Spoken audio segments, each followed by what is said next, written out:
Hoje eu quero falar sobre superação e o texto que eu vou usar está em Gênesis capítulo 39. Por favor, Gênesis capítulo de número 39.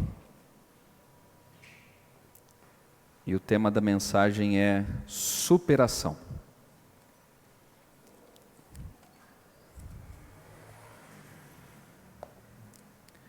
Nós leremos do versículo 19 até o versículo de número 23. Gênesis 39, do 19 ao 23. Deixa eu pegar meu ajudador aqui. Vamos lá. Todos acharam? Gênesis 39, 19 a 23 diz assim: Tendo o Senhor ouvido as palavras de sua mulher, como lhe tinha dito, desta maneira me fez o teu servo.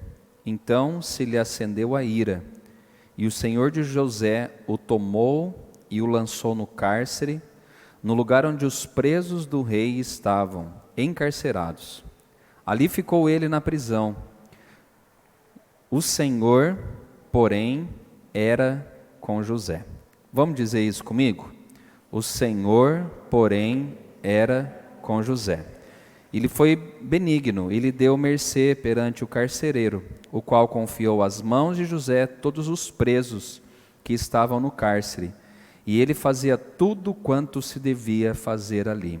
E nenhum cuidado tinha o carcereiro de todas as coisas que estavam nas mãos de José, porquanto o Senhor era com ele, e tudo o que ele fazia, o Senhor prosperava. Amém. Falar de superação, talvez, a gente entende que um dos melhores personagens para a gente pegar de exemplo é esse homem chamado José. Falar de José é muito fácil, porque ele era um jovem que temia Deus, mas que passou por diversas provações e lutas durante a vida e não desistiu. E em cada momento de luta, de dor, de sofrimento, parece que José se levantava e ele superava essas dores e depois no final da vida ele transformou essas dores em bênçãos. E é isso que eu quero falar um pouco então, sobre a vida desse grande homem José, e de uma maneira resumida para que a gente possa entender o que Deus quer falar conosco essa noite através da vida desse homem. José, ele vivia um grande pesadelo nesse texto que nós lemos aqui. Qual que era o pesadelo dele? Ele estava preso, ou melhor, ele estava indo para a prisão. E de que maneira que ele estava indo para a prisão? De maneira justa ou injusta? Injusta. Nós conhecemos a história que ele não tocou na mulher do seu senhor, mas a mulher, de maneira astuta, de maneira sagaz, prepara uma emboscada para ele, ele cai nessa emboscada da mulher e ele acaba indo parar na prisão. Sem dúvida, José, ele preferia estar em Canaã com a sua família, com o pai dele, Jacó, que a gente conhece a história, cuidando dos rebanhos do seu pai e também desfrutando de uma liberdade.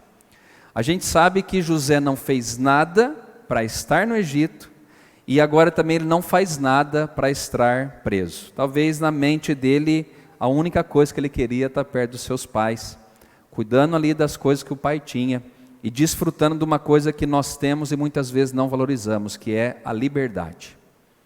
Isso abre um ponto aí na sua mente, ou um parênteses na sua mente.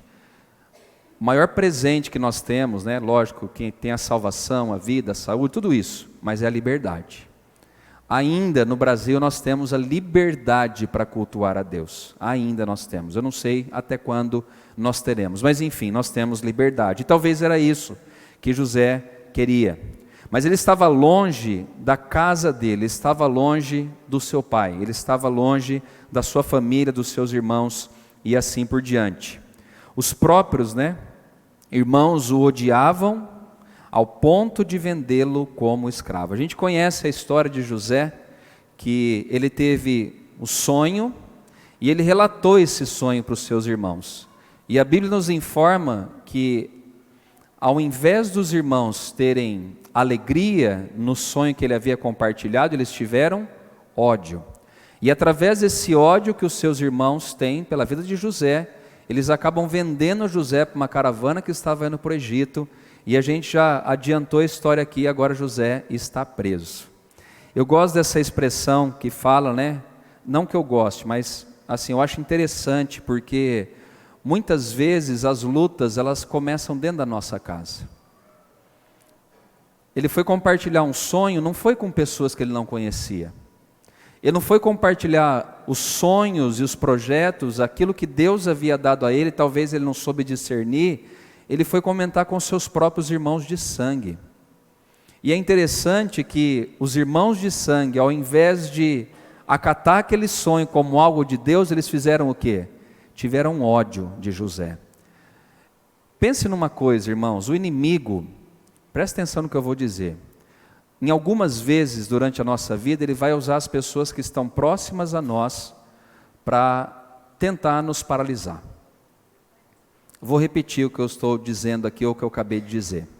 Que muitas vezes o inimigo vai usar pessoas próximas a nós para nos desanimar, para nos odiar, para nos perseguir e para colocar a gente cada vez mais para baixo. A gente não vai ver só com a vida de José, a gente vai ver em vários outros textos e histórias da Bíblia que as pessoas que estavam mais próximas de alguns homens e mulheres que serviram a Deus e da sua própria família, foi aqueles que mais prejudicaram na hora que podiam abençoar e assim por diante. Vocês lembram que Jesus, quando ele foi pregar no povoado que ele havia nascido, ele foi aceito ou rejeitado pelas pessoas? Rejeitado. Então faz eu e você pensarmos em algumas coisas, que muitas vezes nós teremos que superar as afrontas dentro da nossa própria casa, dentro da nossa própria família, talvez dentro da igreja a qual nós frequentamos. Talvez em pessoas que você espera muito fazer o bem, mas que não fazem o bem, fazem o mal para você. E José, ali agora preso, né, já tinha o ódio dos seus irmãos, já foi vendido aqui para o Egito. A Bíblia fala que mesmo assim ele não esmorece, ele não desanima, ele continua lutando. No Egito, um alto, né, oficial do rei comprou José. E após ganhar confiança do patrão, José passou a ser o mordomo, mas pouco depois acabou no cárcere, injustamente acusado de tentar estuprar a mulher do seu senhor. Eu contei, né, o texto, agora peguei já a história para que a gente possa falar aquilo que Deus quer trazer para o nosso coração essa noite. Mas o fato é que José agora está preso, de maneira injusta.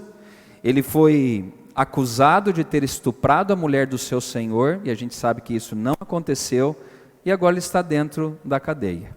Se o futuro como escravo já era obscuro, agora então preso por um suposto delito grave, o que aguardava então José? Se fosse você passando por essa situação, como que você estaria nesse momento? Você saiu de casa porque, né, você teve um sonho, foi odiado pelos irmãos, vendido pelos irmãos, foi parar na casa de um senhor agora lá no Egito. Agora a mulher do seu senhor faz uma emboscada para José, e agora José está preso injustamente. Se fosse eu e você, o que nós faríamos nessa hora? Será que você entenderia isso como plano de Deus para a sua vida? Será que você entenderia que, não, agora Deus vai mudar minha sorte dentro da cadeia? Será que nós entenderíamos como algo ruim para nos destruir, ou como algo ruim, sendo que Deus está no controle de todas as coisas e por fim Ele faria o melhor para cada um de nós? José, ele não escolhe a pior escolha ou a pior maneira, ele escolhe o lado certo. Ele não reclamou, ele não murmurou. E é interessante, irmãos, que dentro da cadeia acontece algo inusitado, que eu nunca ouvi uma história que aconteceu igual a de José. José preso injustamente dentro da cadeia, ele é colocado, né, do lado ali do carcereiro como alguém para cuidar dos presos. Você já viu preso cuidar de preso? Dificilmente acontece, né? Normalmente o preso, ele está preso, ele não cuida de ninguém. Ele está ali porque ele cometeu algum delito, algum erro, alguma injustiça, e ele está pagando agora por aquilo que ele cometeu, ou a sua condenação. José injustamente está preso, mas ele não é qualquer preso. Agora o carcereiro, como diz aqui a palavra que nós lemos, coloca ele, ou coloca chaves da cadeia nas mãos de José. E a expressão que o autor aqui de Gênesis 39 usa é que o Senhor era com José. A gente vai ver 2 vezes nesse texto que nós lemos que o Senhor era com José e o abençoava. Talvez na mente de José passasse essa verdade, essa expressão: Deus é comigo, não importa onde eu estou. E talvez é isso que você precisa entender na sua vida. Ao invés de reclamar, de praguejar, de dizer que tudo está indo ruim, de mal a pior, começa a ver que a mão de Deus está sobre a sua vida. Eu não sei se você tem percebido, irmãos, mas o mundo inteiro em geral e o Brasil, a gente está passando por várias crises. Hoje eu fui no mercado e não é uma, não são 2 ou 3 pessoas que vêm nos pedir ajuda. A todo momento é gente no semáforo, é gente na rua. Você vai na farmácia, tem gente na porta da farmácia. Sabe o que isso está indicando? Que o Brasil está em crise. Só quero dizer uma coisa, que mesmo o país em crise, a cidade em crise, o Senhor está conosco. O Senhor está conosco, Ele está presente nas nossas vidas. Não tem faltado alimento na sua casa, não tem faltado saúde, não tem faltado vida abundante, não tem faltado cuidar de Deus para com a sua vida. Nós precisamos ter um pouco da mente que José teve, e aquela que nós devemos ter é essa, que mesmo diante das adversidades, Deus se faz presente em nossas vidas. O Senhor é conosco. E a Bíblia fala que se o Senhor é por nós, vou dizer que um abençoado de moto atrapalhou. A Bíblia diz que se o Senhor é por nós, quem será contra nós? Ninguém. José tinha essa percepção e essa mentalidade que se Deus estava presente na vida dele, mesmo na cadeia, ele ia ser abençoado pelo Senhor. E foi o que aconteceu. José não é qualquer preso, agora ele tem as chaves da sua própria prisão nas mãos dele. Agora o mais interessante é que José não foge. Ele podia ter fugido. José, ele se coloca no lugar onde Deus queria que ele estivesse naquele momento. Irmãos, se tem uma coisa que eu e você precisamos aprender, é que há tempo para todos os propósitos na minha vida e na sua vida. Há tempo de você chorar, há tempo de você sorrir, há tempo de você plantar e há tempo também de você colher. A grande dificuldade que nós temos nos dias de hoje é que nós não queremos passar pelos tempos de adversidade, a gente só quer vitória. É impossível isso, irmãos. A geração nossa não gosta de dor, a geração nossa não gosta de sofrimento, a geração nossa não gosta de ser contrariada. E aqui José, ele dá indícios de que mesmo injustamente preso, ele não reclama, porque ele entende que o Senhor estava presente na vida dele, mesmo trancafiado na prisão. Tem uma expressão, se você puder abrir comigo lá em Salmo 105, fazendo favor, pode deixar aberto em Gênesis 39, mas vamos lá para Salmos, capítulo 105.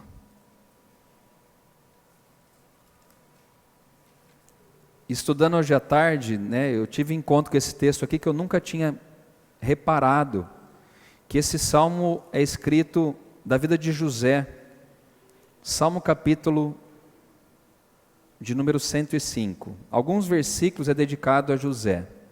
Mas olha que interessante, José estava na cadeia, e olha o tipo de expressão que o salmista usa no versículo 17 e o versículo 18,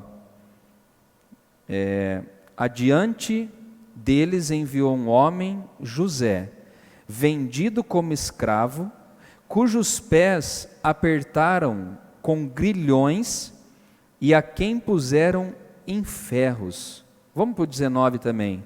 Até cumprir-se a profecia a respeito dele e tê-lo provado a palavra do Senhor. Sabe o que está querendo dizer aqui, irmãos? Que José, tanto na primeira vez, quando ele foi vendido como escravo, como na prisão, a vida não estava fácil para ele. O texto é muito claro dizendo que, repare comigo aqui, ele foi vendido como escravo, e os pés dele apertaram com grilhões, e a quem puseram em ferros. Ele estava sofrendo, José. Ele estava em dificuldade. Mas a Bíblia fala que o Senhor era com ele. O Senhor era com ele. E a expressão que o salmista aqui usa, no versículo de número 19, é assim, até cumprir-se a profecia a respeito dele e tê-lo provado a palavra do Senhor. Sabe o que está dizendo? Que Deus tinha uma profecia na vida de José. E qual que era a profecia? De que ele seria alguém importante. Lembra que ele teve um sonho que ele era uma estrela maior e as estrelas menores se curvavam diante dele? Que ele era um feixe maior e tinha feixes menores que se curvavam diante dele? Tinha uma profecia para se cumprir. Agora, irmãos, toda profecia para se cumprir, há um tempo. E normalmente esse tempo não é curto e também não é um tempo fácil de passar. José prova disso, que até que se cumpra a profecia de que ele estaria à frente governando, ele ia passar por grandes aflições na vida. Sabe o que isso quer dizer, irmãos? Que antes da vitória tem a luta. Antes do sucesso, você vai ter alguns fracassos.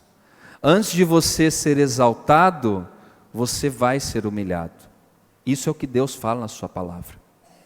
A palavra fala que os humilhados serão exaltados. Só que é o tempo de humilhação, né? Imagine José, se ele foi humilhado ou não. Sem ter feito nada, está agora preso.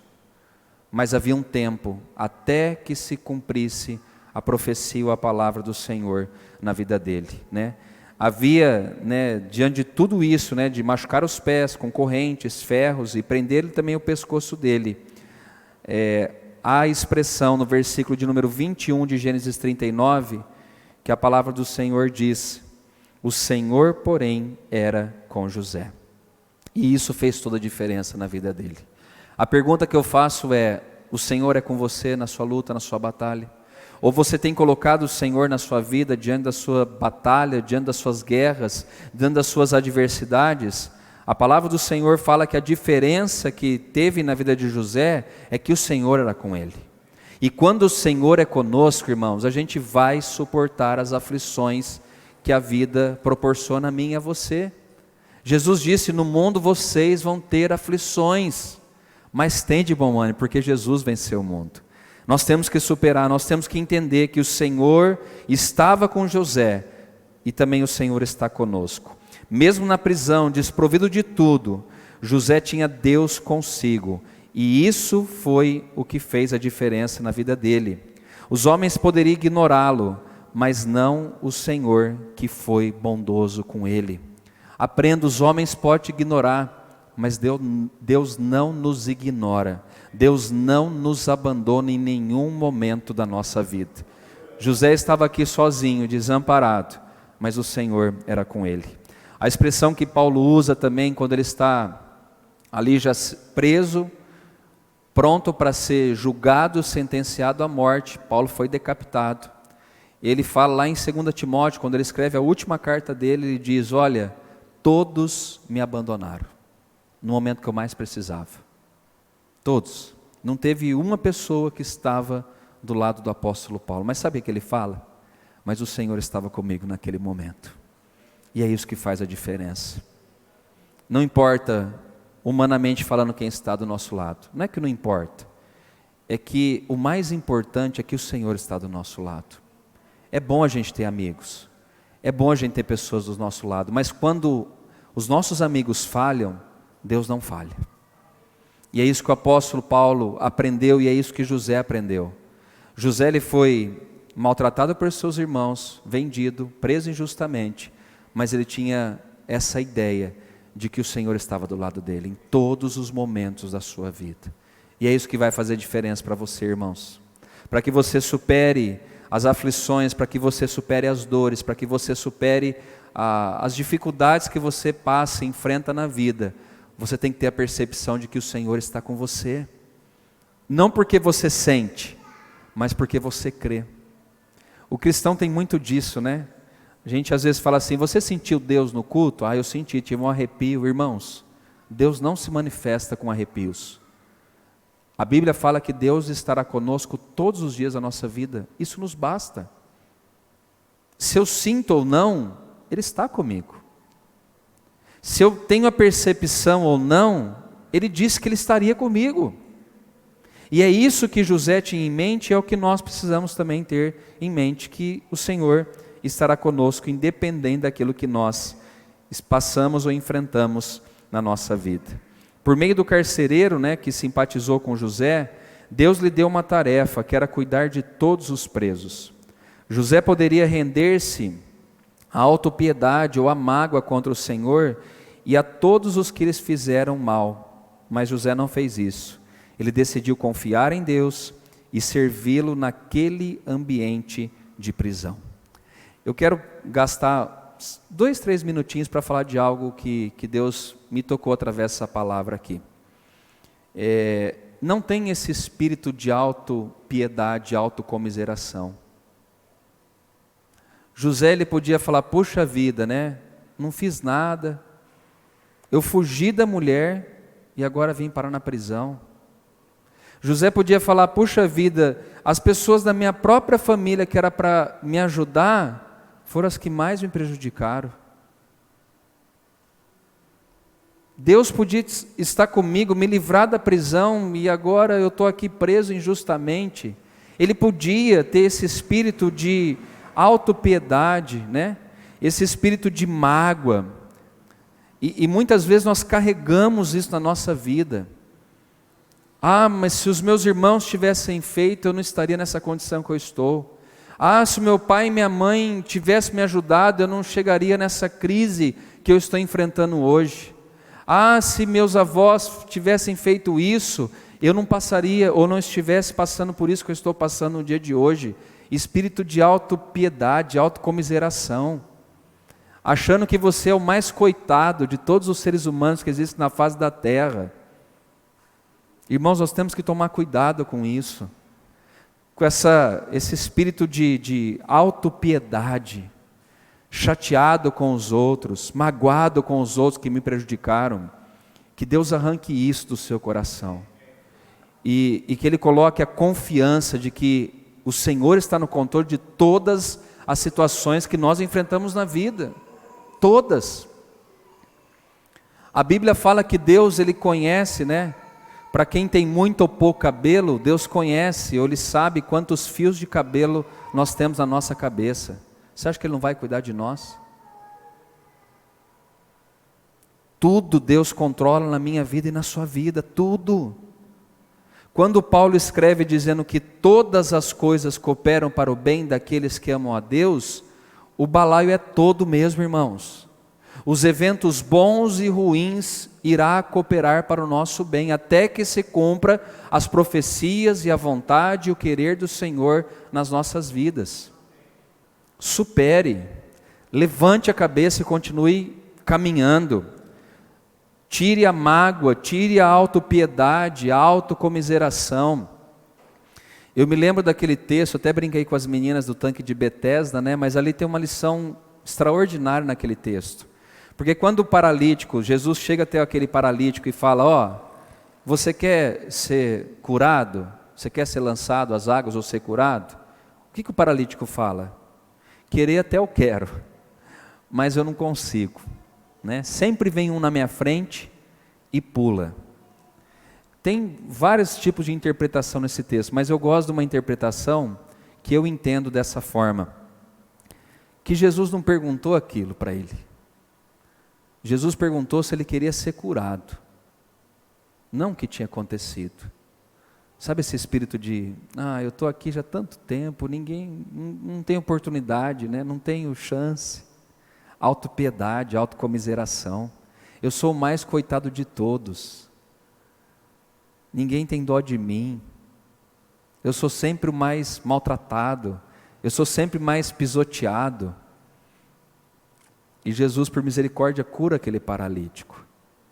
Mas eu penso que Jesus não quer que a gente tenha esse espírito de dó de nós mesmos. Ele não quer isso.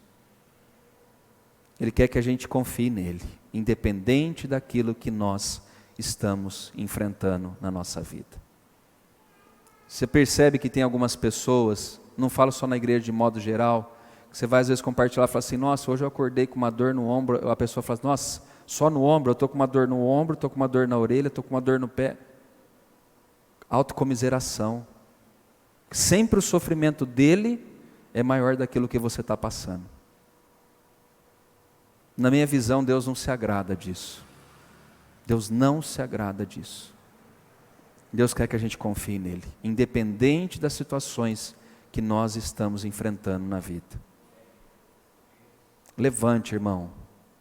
Você não foi chamado para ser qualquer um, você foi chamado para ser, a gente brinca, né? Mas Deus te chamou para ser um vencedor.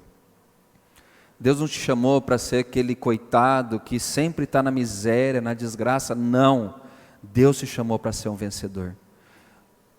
Isso não quer dizer que você não vai passar por lutas. Uma pessoa para ganhar uma medalha de ouro, quanto tempo que ela leva para se preparar para alcançar o primeiro lugar do pódio? Talvez a vida inteira, né, Jairo? Eu lembro, não Michael Phelps, né, que foi um dos maiores medalhistas de natação, o Cielo, que é aqui do Brasil, ele morou nos Estados Unidos por um tempo e o treino dele era 8 horas, 10, 12 horas por dia. Sabe o que isso quer dizer? Sacrifício, luta, sofrimento para o corpo, para que ele chegasse naqueles 100 metros que dura quantos segundos, ele alcançasse o pódio, o lugar de vitória. Deus não te chamou para ser um perdedor, Deus nos chamou para sermos vencedores em Cristo Jesus. As provações virão, os sacrifícios nós teremos que fazer, mas Deus nos garante a vitória, não por nós, mas pelo nome e pelo poder dele. Vamos caminhar para o final aqui. Com isso, sem saber, ele foi sendo preparado para o futuro. Pense nisso, irmãos, as lutas que você está passando por hoje, está te preparando para o futuro. A gente acha que o que a gente passa hoje é difícil, né? Até que o futuro nos reserva coisas mais difíceis ainda. Mas Deus está nos preparando para o futuro. Nós não sabemos os lugares que Deus irá nos colocar. Quando eu trabalhava na casa de recuperação, eu achei que o meu fim fosse ser a casa de recuperação. Verdade. Eu achei que o meu fim fosse uma casa de recuperação. Trabalhar com dependente químico para o resto da minha vida. Deus me preparou 4 anos. Depois me preparou 2 anos como jovens, líder dos jovens da Nazareno de Rio Claro, para depois eu pastorear uma igreja. Sabe o que acontece hoje? As pessoas não querem isso. Ela já quer o sucesso, já quer a fama. Qual que é o sonho de consumo hoje da molecada de 17, 16, 18, 19 anos? É ficar rico, sem fazer nada. É dormir pobre e acordar rico. Eu sou um milionário, irmãos. Isso não acontece na sua vida. Mas e se eu jogar na cena? Aí você vai estar mais em pecado ainda. É do teu suor comerás. Você vai ter que se sacrificar. Você vai ter que chorar. Você vai ter que passar por muitas aflições na vida. Tem uma música popular que fala, né? Eu não sei direito, mas fala que o dono da lancha é o cabeça branca. Não é assim, Monique? Você conhece, né? Mas é uma música que a gente tem que pensar um pouquinho, né? A molecada hoje quer ter lancha sem trabalhar. E é uma música que brinca, mas que fala a verdade. Tem muito suor, tem muito sacrifício. Né? O dono da lancha talvez trabalhou muito para que ele tivesse aquela lancha. As pessoas talvez conheceram José e falaram assim, esse deu sorte, hein? Governador do Egito. Deu muita sorte. Quase os irmãos mataram ele. Vendido para uma caravana. Preso injustamente. Para que depois Deus colocasse ele como governador do Egito. Etapas, irmãos. Deus não pula etapas na nossa vida. Não pula etapa. Por isso que José, ele entendia isso e ele foi abençoado pelo Senhor. Na prisão, Deus os fez espiritualmente próspero, dando provisão, recursos, como paz interior, domínio próprio, amor, senso do dever e também da fé em Deus, que enriqueceram sua vida e o ajudaram a suportar as adversidades. E aí, quando chegou o dia de sair dali, ele estava pronto para assumir a nova tarefa preparada por Deus, indo direto para o palácio. Eu fico tentando imaginar a cabeça de José quando Deus arranca ele da cadeia e coloca ele no palácio. Pensa bem, irmãos, o filme que deve ter passado na cabeça desse jovem. E talvez ele deve ter pensado, puxa vida, foi bom eu ter sido fiel ao Senhor. Foi bom eu ter passado por tudo aquilo que eu passei. Foi bom eu ter enfrentado tudo que eu enfrentei para que hoje eu chegasse com maturidade e assumisse o governo do Egito. Sabe por quê, irmãos? Vocês lembram o sonho que o governador, ou melhor, o faraó tinha tido? Que era 7 anos de vacas gordas e 7 anos de vacas magras. José tinha que estar preparado. José tinha que estar preparado. Ele tinha que ter maturidade para enfrentar tudo o que a terra ia enfrentar durante 14 anos. Primeiro a abundância e depois a fome. E vocês conhecem a história, né? Quem foi buscar alimento lá com José? Seus próprios irmãos. E que ao invés dele maltratá-los, ele tratou eles bem. E foi o que poupou a vida dos seus irmãos e do seu pai no tempo de fome e de miséria que estava vindo sobre a terra. Supere as lutas que você está passando hoje. Talvez Deus ele quer te usar para abençoar tantas outras pessoas no futuro, através da sua vida. Você pode dizer para quem está ao teu lado, não desista. Não desista. Independente do que você está passando, não desista. Não desista de Cristo. Não desista de andar com Cristo. Não desista. Por mais que seja difícil, por mais que esteja doendo, por mais que esteja passando por crises violentas, não desista. Persista em seguir a Deus. Persista em seguir ao Senhor. E eu termino dizendo, que enfrentar as adversidades com confiança em Deus produz um crescimento espiritual muito valioso para as nossas vidas. O pastor Zé não sabia o que eu ia pregar. E ele começou o texto com Tiago capítulo 1, não foi isso? Que o autor diz, tende por motivo de toda alegria o passar de por várias provações. Tem alegria, porque Deus ele não só conhece o presente, Deus conhece também o nosso futuro. Talvez a luta que você está enfrentando hoje, Deus está te preparando para colocar você em lugares maiores, para abençoar outras pessoas à sua volta. Vamos ficar em pé. Prepararam uma música aí?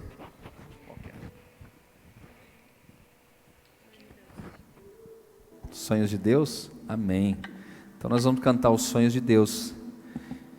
E depois eu quero orar por cada um de vocês aqui.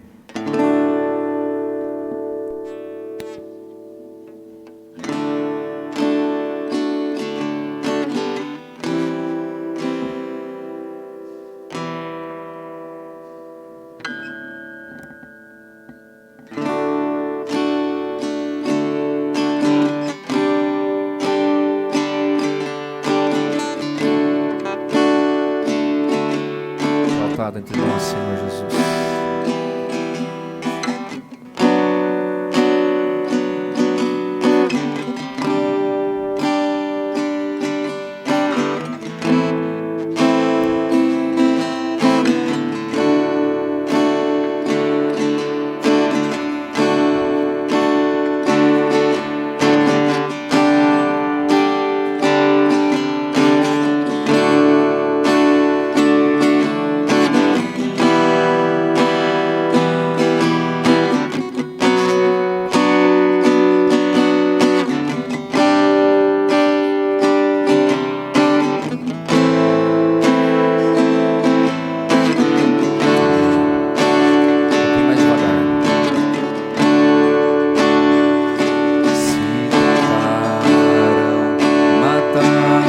Teus sonhos o seu coração. Se lançaram você numa cova e ferido perdeu a visão. Se tentaram matar os teus sonhos, sufocando o seu coração, se lançaram você numa cova e ferido perdeu a visão. Não desista, não pare de crer. Os sonhos de Deus jamais vão morrer. Não desista, não pare de lutar, não pare de adorar.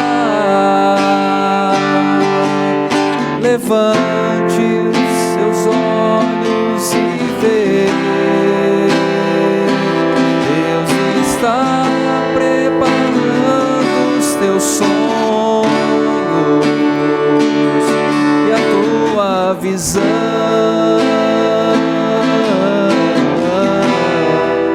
Recebe, Senhor, recebe a cura, recebe a unção.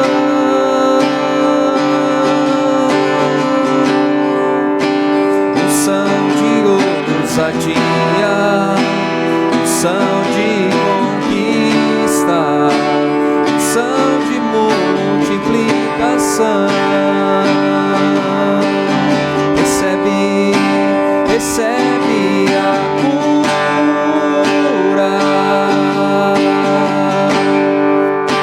recebe a unção.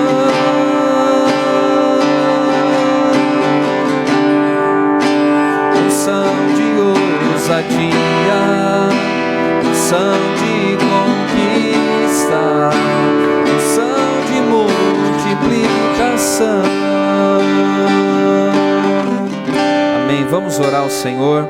Algumas pessoas deixaram aqui seus nomes. A Ruth Alves pede oração por cura pela vida dela, por libertação dos sobrinhos, Débora, Pablo, Laísa, Paloma, Pâmela, Vitória. O Pedro pede oração pelo Mateu. O Dimas tem os pedidos dele aqui também. A Ruth pede oração pela Lourdes, Pâmela, Márcia. A Ana também pede oração. A Ana Júlia, acho que é a Ana Júlia aqui, pede oração também pela família, amigos, vizinhos. Amém. Glória a Deus. Vamos orar então por essas pessoas, por esses pedidos e pela sua vida também, para que você possa superar as dificuldades, para que você possa superar os obstáculos, as lutas e saber que em Cristo Jesus você é mais que vencedor. Senhor, muito obrigado pela tua palavra, obrigado por esse culto, pelas pessoas que estão aqui presentes. Obrigado pelas pessoas que estão em casa também participando desse culto. Obrigado porque Tu és um Deus que nos ama de maneira incondicional. Obrigado porque as Tuas promessas jamais falharão em nossas vidas. Obrigado porque o Senhor há de cumprir a Tua palavra, Senhor, na nossa vida, na nossa família, na nossa igreja. O Senhor há de cumprir os Teus propósitos e o Teu querer em nossas vidas, Senhor. Que nessa noite nós possamos nos levantar, que nessa noite nós possamos superar as dificuldades e enfrentarmos as lutas com a cabeça erguida, sabendo que em Cristo Jesus nós somos mais do que vencedores. Nós não somos perdedores, nós somos vencedores em Cristo Jesus, Pai. Toda palavra de derrota, toda palavra de desânimo, toda palavra que nos leva para baixo, caia por terra em nome de Jesus. Que a palavra de Deus possa levantar as nossas vidas, que a palavra de Deus possa levantar cada um de nós, e que a nossa fé seja renovada no Senhor, Pai amado, em o nome de Jesus. Abençoe esses pedidos de oração que foram feitos aqui, abençoe cada vida, cada família, Senhor, abençoe aqueles que precisam de cura, Senhor, em nome de Jesus. As pessoas que puseram aqui nomes, que sejam curadas agora em nome de Jesus. Libera uma palavra de cura, uma palavra de restauração, libera uma palavra de vitória, Senhor, a essas almas que estão aflitas, feridas, desanimadas, em nome de Jesus, Senhor. Abençoe a nossa família, abençoe a nossa igreja, Pai, abençoe as crianças, adolescentes, jovens, abençoe os adultos da nossa igreja, os anciãos da nossa igreja, Pai, que a Tua mão seja estendida em favor do Teu povo que está reunido aqui nesse lugar, e aqueles também que estão em casa participando desse culto, Pai, e que o Teu amor, Pai, que a graça redentora de Jesus Cristo Filho, e que as consolações, que o conforto do Espírito Santo sejam sobre nós, hoje, para todos sempre. Amém, amém. Dê um abraço quem está ao seu lado, um ótimo final de semana a todos. Se programe para estar conosco nas atividades também do final de semana da nossa igreja. Deus abençoe a todos em nome de Jesus.